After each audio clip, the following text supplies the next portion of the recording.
Good morning, dear students. Welcome to Concept Class. Today we'll explore one of the most powerful dynasties in South India, the Cholas.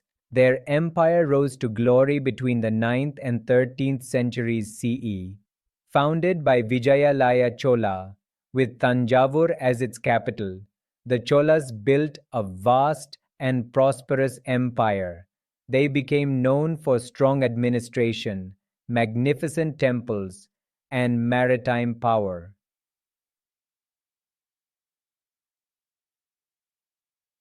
Our knowledge about the Cholas comes from several rich sources. Inscriptions engraved on temple walls and copper plates describe their conquests and royal grants.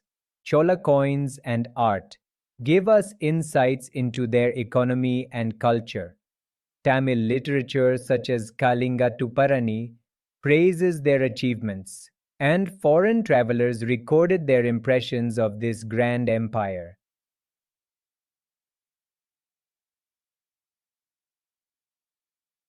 The rise of the Cholas began when Vijayalaya Chola captured Tanjavur from the Muttarayars. His successors, Aditya I and Parantaka I, defeated the Pallavas and Pandyas, expanding Chola power across the Tamil region. By the 10th century, the Cholas had become the most powerful dynasty in South India.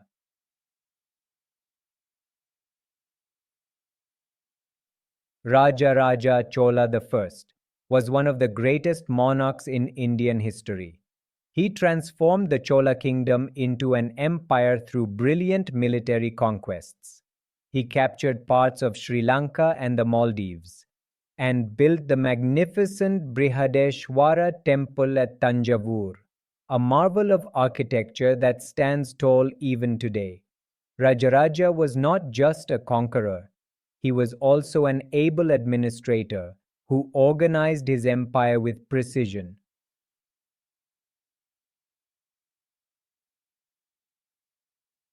Rajaraja's son, Rajendra Chola I, carried the empire to even greater heights.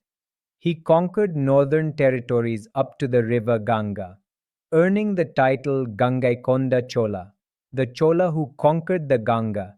He sent powerful naval expeditions to Srivijaya in present-day Indonesia and Malaysia, proving Chola naval might. He founded a new capital, Gangaikonda Cholapuram, which became a great center of art and administration.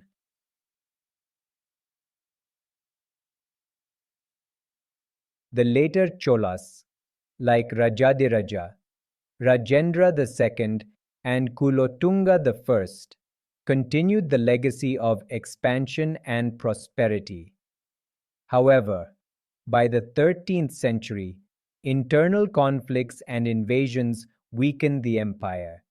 Eventually, the Pandyas and Hoysalas rose in prominence, bringing Chola dominance to an end.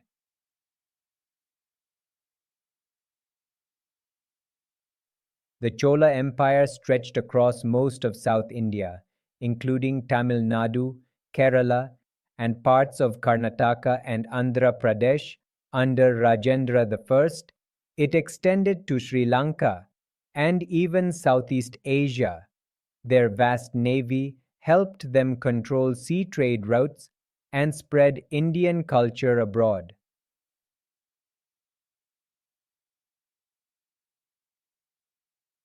The Cholas were famous for their well-organized administration. The empire was divided into mandalams, provinces, vallanados, districts, and villages, local assemblies, sabas for Brahmin villages, and urs for others, managed local affairs. They handled irrigation, maintained records, and delivered justice.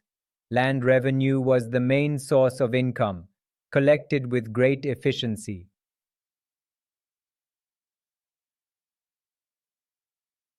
The Cholas maintained a powerful army and navy.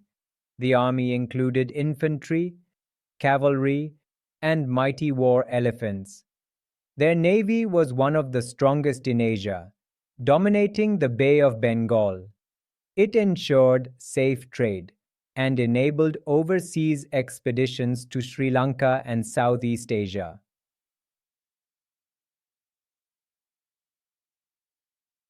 The Chola economy was prosperous and well developed. Agriculture, especially rice cultivation, formed the backbone. They traded actively with China, Arabia, and Southeast Asia.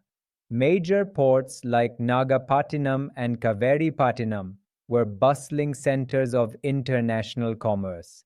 Coins made of gold and copper were widely used in transactions.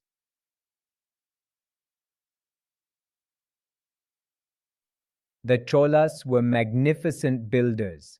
Their temples, built in the Dravidian architectural style, were grand and majestic. The Brihadeshwara temple at Tanjavur, with its towering Vimana, remains a UNESCO World Heritage Site. Chola bronze sculptures, especially of Lord Shiva as Nataraja, represent artistic perfection and spiritual grace.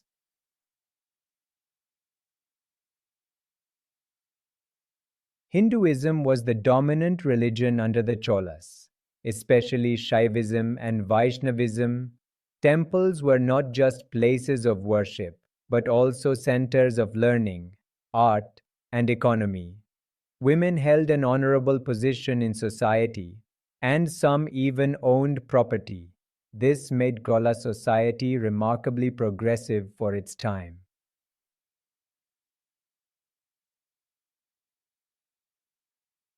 Education under the Cholas was closely linked to temples. They supported schools where subjects like Sanskrit, Tamil, mathematics, and philosophy were taught. Tamil literature thrived, with great works like Kambaramayanam and Thevaram written during this period. Poetry, drama, and music flourished under royal patronage.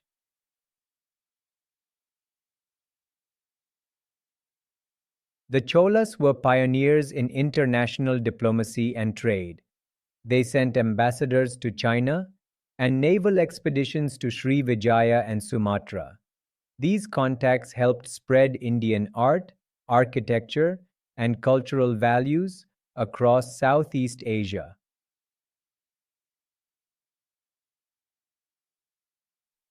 The Cholas left behind an enduring legacy. Their administrative system inspired later rulers. Their temples and bronze sculptures remain unmatched in beauty and skill. Through trade and conquest, they spread Indian culture across seas. Indeed, the Chola period stands as the golden age of South Indian history.